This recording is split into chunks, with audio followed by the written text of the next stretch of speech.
In this video, we're going to take a look at the last example here in our section on line integrals. And this will be a time where we can go ahead and try to recap all the different ideas to an extent that we've talked about so far in this section. So let's take a look at what the example says.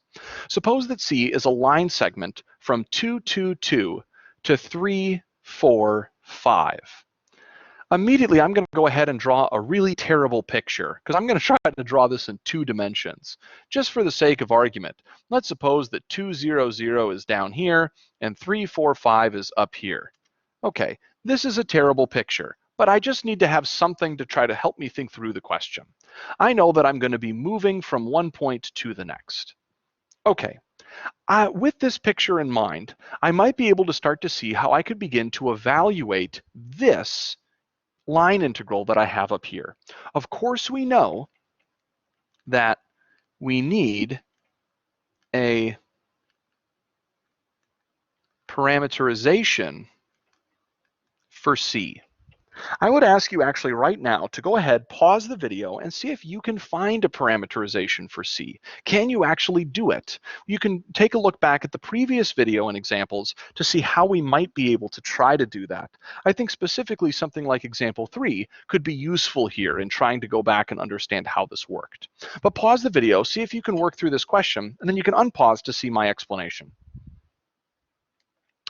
Okay, so here's how I would actually approach the problem. Again, if I was imagining that I'm starting here at 2, 0, 0 and going to 3, 4, 5, I can imagine that I have a start point and a stop point.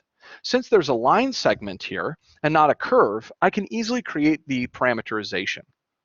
I'm going to go ahead and let r of t be equal to, and notice, I'm just going to go ahead and say I'm going to start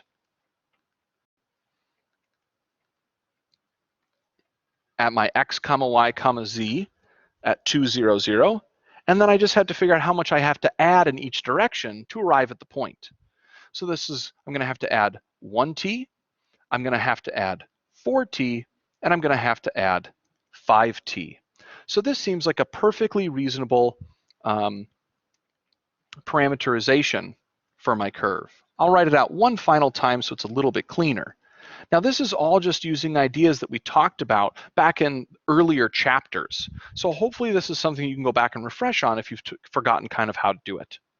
Of course, once I have this, I should be able to go ahead and quickly see that I know immediately what my x, my y, and my z are, and then I know their derivatives as well.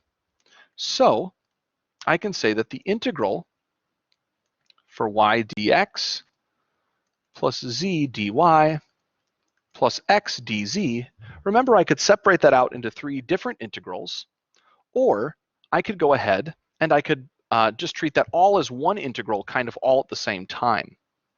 So I'm going to treat it this time as one giant integral. I'll see that I have 4t, that's going to replace my y. Replacing my dx would be derivative of this, which is 1 dt. Then I'm going to have z, which is 5t, dy, the derivative of this is 4, so I'm going to have 4 dt. X gets replaced with 2 plus t, and dz is 5 dt. Now you'll notice that I kind of have a bunch of dt's floating around in there, but I can easily go ahead and just imagine pulling all of the dt's out to the back of this particular integral, and now it looks like a regular old Calc 1 integral. Now, of course, there's something that I missed in the parameterization up above that we can see is becoming really important. I need to know the bounds on my value of t. Now here it's pretty easy to see that t should start at 0, because that way I'm at the point 2, 0, 0.